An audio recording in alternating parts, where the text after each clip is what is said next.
Assalamualaikum warahmatullahi wabarakatuh. Salam silaturahmi. Kembali lagi bersama KJD TV, channel nostalgia tontonan zaman dulu yang dikemas menjadi alur cerita film. Di episode kali ini akan menceritakan tentang ketegangan antara kerajaan Pajang dan Mataram, di mana buntut dari larinya Tumenggung Mayang membuat Sultan Hatiwijaya benar-benar akan menyerang Mataram. Sementara Senopati sendiri juga telah siap meskipun yang dihadapinya adalah ayah angkatnya sendiri. Oke lor, sebelumnya siapkan kopi sambil udut, mari kita lanjut.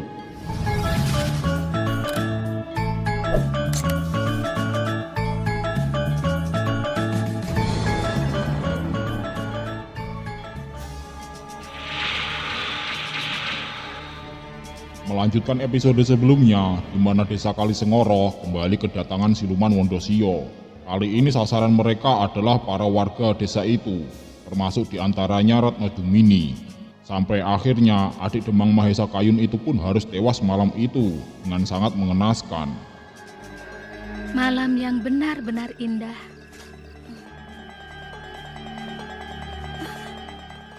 Sebenarnya kita mau kemana, Bu?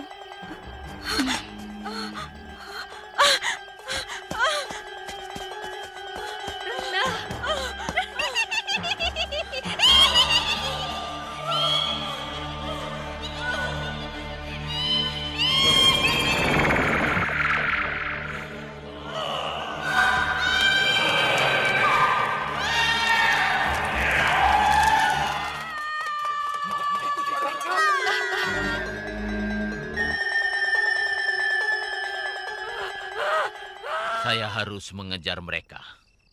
Kalian rawat Retno Jumini baik-baik.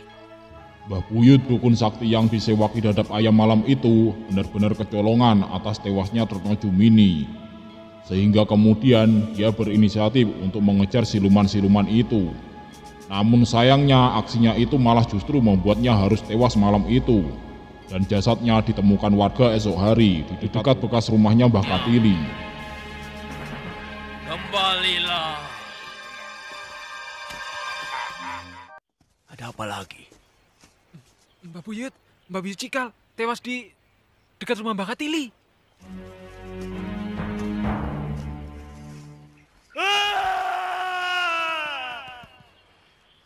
Ayo keluar! Pengecut! Tidak usah menantang, karena kamu akan kuno. Ini telah semua orang Karisim dan seluruh penghuni Gurak akan usir. Kakak Kayu. Retno, kamu kan sudah meninggal. Kenapa rohmu gentayangan begini? Malam berikutnya giliran Demang Mahesa Kayun yang akan menjadi korban siluman Wondosio selanjutnya. Meskipun Mahesa Kayun telah mempersiapkan perlawanan, namun tetap saja siluman-siluman itu bukanlah lawan sepadan untuk Demang muda itu. Retno,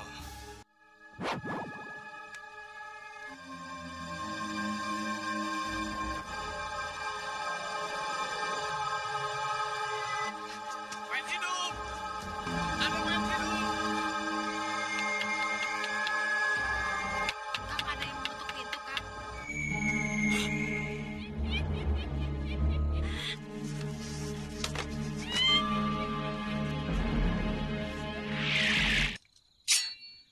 akan saya pertaruhkan nyawa saya.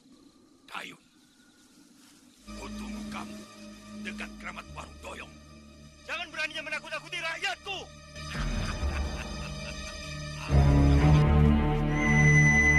Ayun, keluar kamu.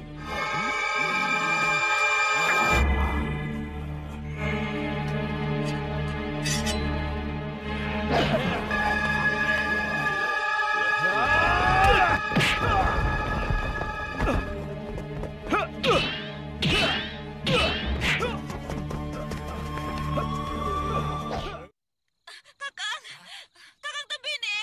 Iya, Nyai. Saya sudah tidak kuat lagi. Saya tidak mengerti apa yang harus saya lakukan. Sementara itu di tempat lain, Nyai Basingah yang tengah hamil besar sudah saatnya akan melahirkan. Namun karena tak ada orang yang berpengalaman yang membantu persalinannya, Nyai Basingah yang sudah tidak kuat akhirnya tak sadarkan diri. Bahkan sampai-sampai dia mati suri. Dan dalam kematiannya dia bertemu dengan roh Mondosio suaminya, yang kemudian memintanya untuk mencari kembali jasadnya yang dibawa pergi oleh jin brojol dan kawan-kawannya. Mondosio meminta istrinya untuk menghancurkan jasadnya dengan cara mengambil besel yang ada di paha kiri tubuhnya. Saya tidak pernah melihat wanita melahirkan, Nyai.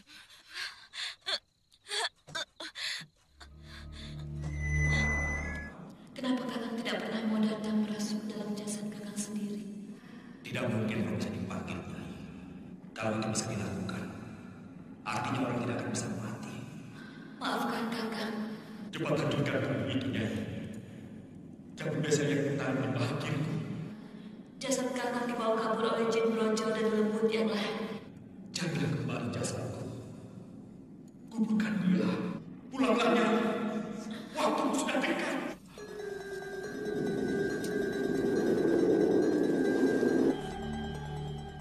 Begitu gelap nasibmu, Nyai. Bahkan akhir ceritamu sangat sengsara.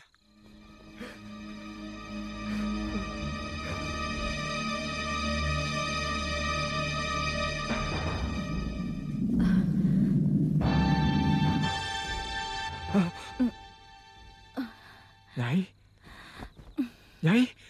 Saya mimpi ketemu Kakang Mondosio, Kakang. Nyai bukan bermimpi. Tadi Nyai sudah mati suri. Cepat, Kakang!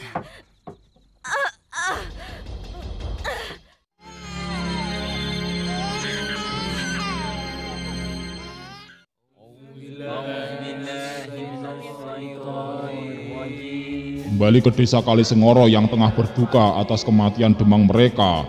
Dan tepat saat itu, Margosira, putra Demang Surakerti, datang sebagai utusan dari Mataram.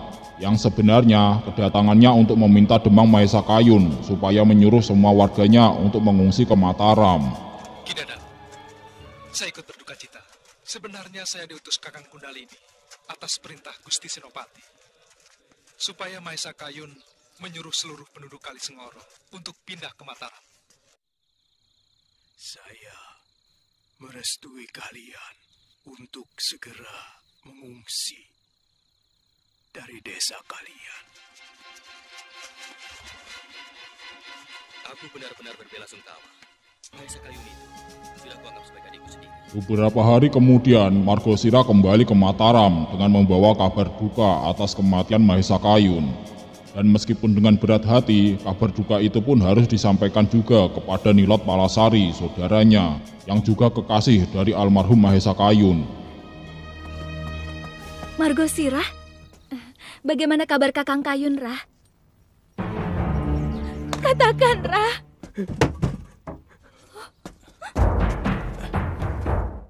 Orang yang kucintai satu demi satu direnggut dari sisi saya. Allah sedang menguji kesabaranmu. Allah memberi nikmat hidup yang mampu menghapus semua penderitaanmu. Retno Jumini juga tewas dengan sangat mengenaskan. Kenapa kamu di sini? Waktu saya meninggalkan Gua Lambe Gajah, Yusingah dan Kakang Tembini masih berkelahi melawan jin-jin yang merasuk ke dalam tubuh Kakang Mondosio. Saya tidak tahu apakah Yusingah dan Kakang Tembini bisa selamat. Bagaimana semulanya? Makhluk halus itu bisa datang. Yusingah ingin Kakang Mondosio hidup kembali. Yusingah ingin supaya roh Kakang Mondosio dipanggil kembali. Lalu kenapa yang dipanggil malahan makhluk lembut yang jahat? Saya mendengar pengakuan Yusingah bahwa yang sebenarnya masuk ke dalam tubuh Kakang Mondosio adalah jin genderuwo yang sangat jahat. Saya akan melaporkan semua hal ini kepada Ki Juru Martani. Saya minta kalian berdua tetap di sini. Mbok Jampi, lebih baik ikut kami ke Mataram. Semua penduduk sudah pergi. Kembali ke desa Kalisengoro, di mana desa itu sekarang telah ditinggalkan seluruh penduduknya yang telah mengungsi ke Mataram. Tinggal kita Mbak Boyo, Ki Dadap Ayam, dan juga Mbok Jampi yang masih bertahan. Dan malam itu giliran kita Mbak Boyo yang menjadi korban direncah oleh makhluk-makhluk halus itu.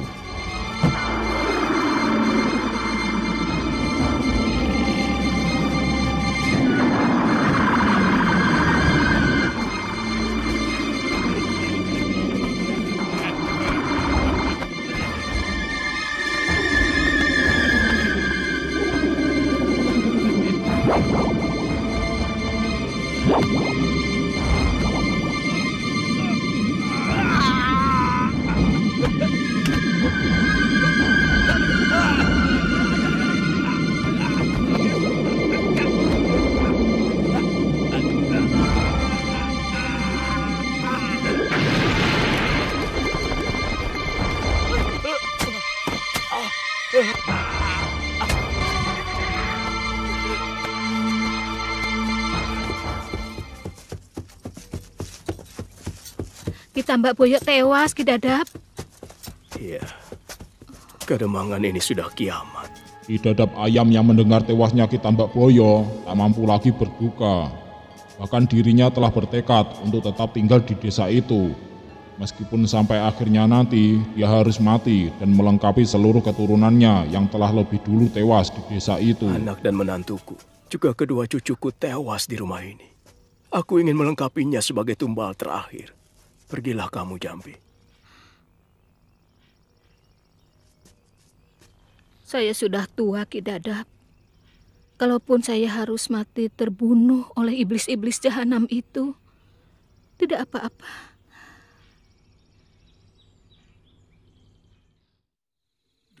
Gusti, hamba tidak mengerti kersa-Mu, ya Allah.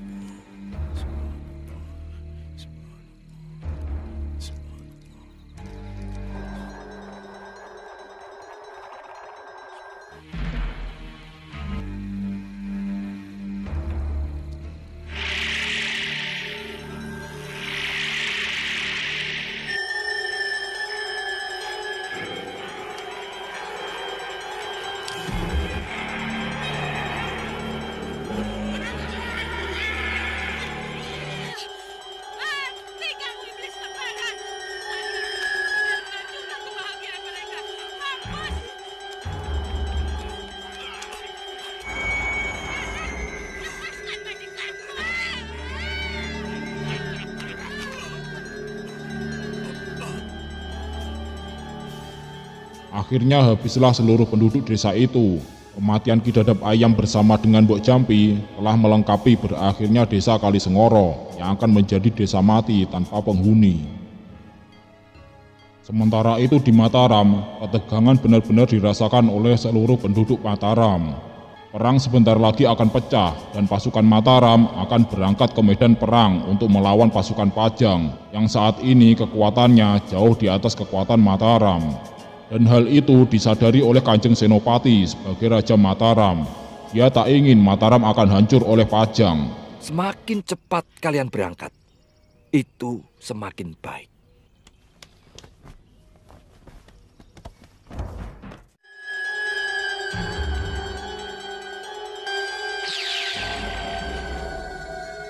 Bangunlah, Kang Mas.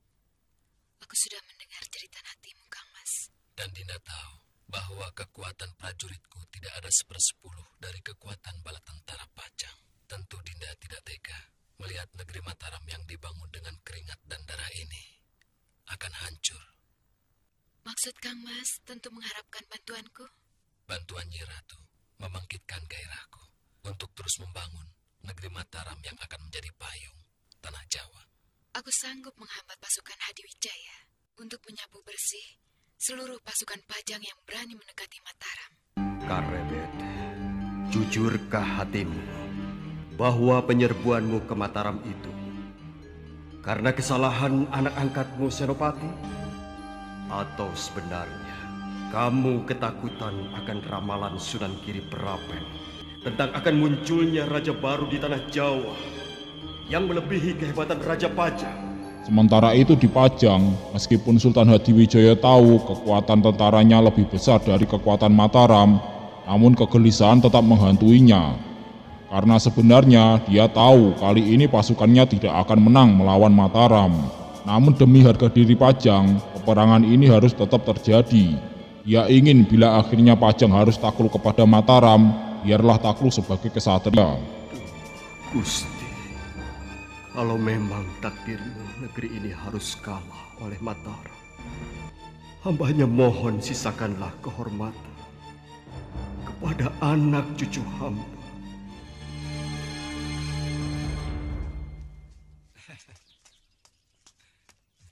Mau dikasih nama apa sih Denok kita ini, Nyai? Maharani. Jangan terlalu berat ya, Kang ya. Bagaimana kalau Mahesarani? Nama yang bagus, Nyai. Mari sini ikut Pak Ade. Kembali ke tempat Nyai Basingah, di mana setelah melahirkan bayinya yang diberi nama Mahesarani, Basingah benar-benar telah menyadari kesalahannya selama ini. Dia takut bila putrinya yang baru lahir itu akan ikut menanggung dosa dari dosanya selama ini. Apalagi di dalam mati surinya kemarin, Mondosio suaminya menyalahkannya dan meminta untuk menguburkan jasadnya, di mana itu hal yang sangat sulit karena jasad Mondosio saat ini sudah dikuasai sepenuhnya oleh jin-jin jahat yang sangat berbahaya. Saya takut Rani akan mengalami penderitaan seperti yang selama ini saya tanggung. Saya takut Rani harus memanggul karma dari semua yang pernah saya lakukan, Kakang. Bagaimana kalau pada akhirnya dia tahu siapa saya? Alangkah tidak adilnya kalau bayi yang belum pernah melakukan apa-apa harus menanggung dosa orang tuanya.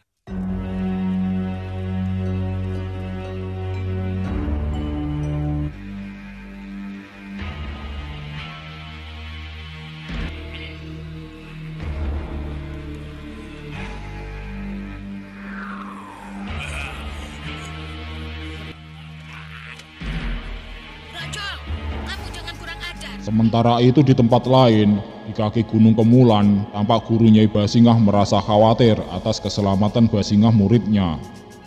Karena dia tahu jin-jin jahat yang merasuk ke dalam tubuh Mondosio kini sudah tidak bisa lagi diatur. Bahkan jin-jin itu sudah berani melawan dirinya dan bisa setiap saat akan membunuhnya.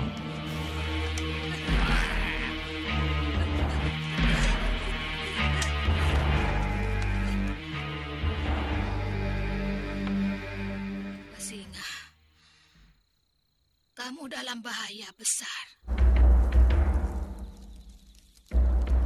Basingah, marilah, Duk. Marilah. Dengan kesaktiannya, sang guru kemudian memanggil Nyai Basingah. Basingah, datanglah ke Gunung Kemulan. Bangunlah. Meskipun dengan berat hati karena harus meninggalkan bayinya, Basingah pun memenuhi panggilan gurunya untuk pergi ke Gunung Kemulan.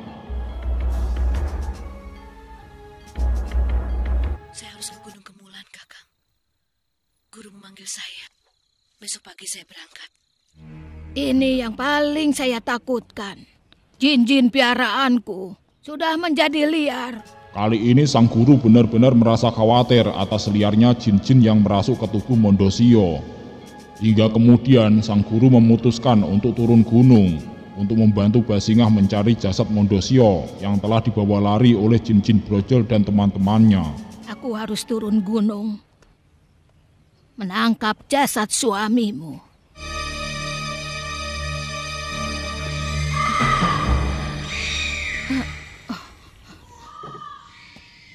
Sebaiknya nanti malam kita berangkat.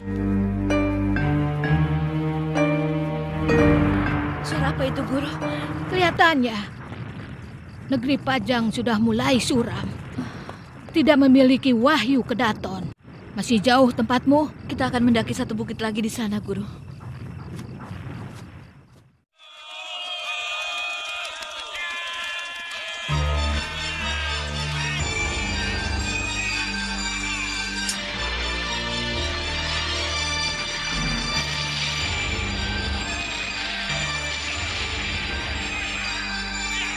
Sementara itu jauh di wilayah Mataram, peperangan besar antara Mataram dan Pajang telah berlangsung. Mataram dipimpin langsung oleh Gusti Senopati Ing Alogo, sementara Pajang juga dipimpin langsung oleh Sultan Hadiwijoyo. Adu kecerdasan dalam siasat perang terjadi antara Pajang dan Mataram.